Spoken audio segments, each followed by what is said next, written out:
ವಿಧಾನಸೌಧದಲ್ಲಿ ಪಾಕಿಸ್ತಾನ ಪರ ಜೈಕಾರ ಹಾಕಿದ ಹಿನ್ನೆಲೆ ಜೆಡಿಎಸ್ ಪಕ್ಷದ ಕಾರ್ಯಕರ್ತರು ಪ್ರತಿಭಟನೆ ನಡೆಸಿರುವ ಘಟನೆ ಕೋಲಾರದಲ್ಲಿ ನಡೆದಿದೆ. ನಗರದ ಮೆಕ್ಕೆ ವೃತ್ತದಲ್ಲಿ ಪ್ರತಿಭಟನೆ ನಡೆಸಿದ ಜೆಡಿಎಸ್ ಕಾರ್ಯಕರ್ತ ಕಾಂಗ್ರೆಸ್ ಸರ್ಕಾರದ ವಿರುದ್ಧ ಘೋಷಣೆಗಳನ್ನು ಕೂಗಿ ಆಕ್ರೋಶ ವ್ಯಕ್ತಪಡಿಸಿ ನೂತನವಾಗಿ ಆಯ್ಕೆಯಾದ ನಾಸಿರ್ ಹುಸೇನ್ ಅವರನ್ನು ವಜಾಗೊಳಿಸುವಂತೆ ಒತ್ತಾಯಿಸಿದರು.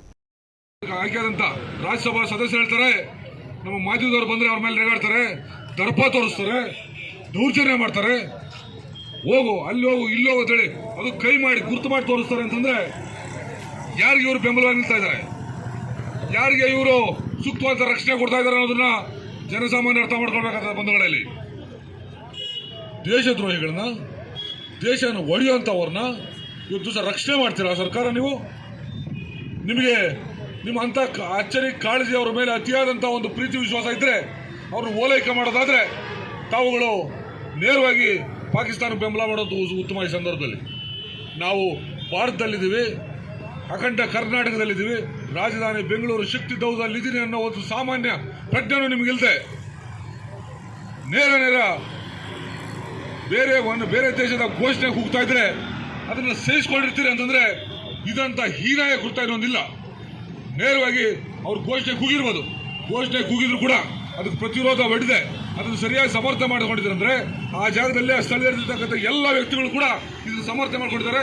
ಇದು ಭಾರತದ ವಿರೋಧ ವ್ಯಕ್ತಿಗಳಾಗಿದ್ದಾರೆ, ಬೇರೆ ದೇಶದ ಅಭಿಮಾನಿಗಳಾಗಿದ್ದಾರೆ ಅಂತ ಹೇಳಿ ಬಯಸ್ತಾರೆ. ಈ ಸಂದರ್ಭದಲ್ಲಿ ಇದು ಕೇವಲ ವಿಧಾನಸೌಧದಲ್ಲಿರ್ತಕ್ಕಂಥ ಒಬ್ಬ ಕೆಲವೇ ವ್ಯಕ್ತಿಗಳಲ್ಲ, ಅಥವಾ ಬೆಂಗಳೂರಿಗಲ್ಲ, ಕರ್ನಾಟಕಕ್ಕಲ್ಲ, ಭಾರತದ ಪ್ರತಿಯೊಬ್ಬ ವ್ಯಕ್ತಿ ಕೂಡ ಭಾರತೀಯ ಸಂವಿಧಾನಕ್ಕೆ ಮಾಡ್ತಕ್ಕಂಥ ಅಪಮಾನ, ಇಂಥ ಒಂದು ಹೇಯ ಕೃತ್ಯ, ಇಂಥ ಘನಘೋರ ಕೃತ್ಯ ಯಾವತ್ತೂ ಕೂಡ ಈಗ ನಡೆದಿಲ್ಲ.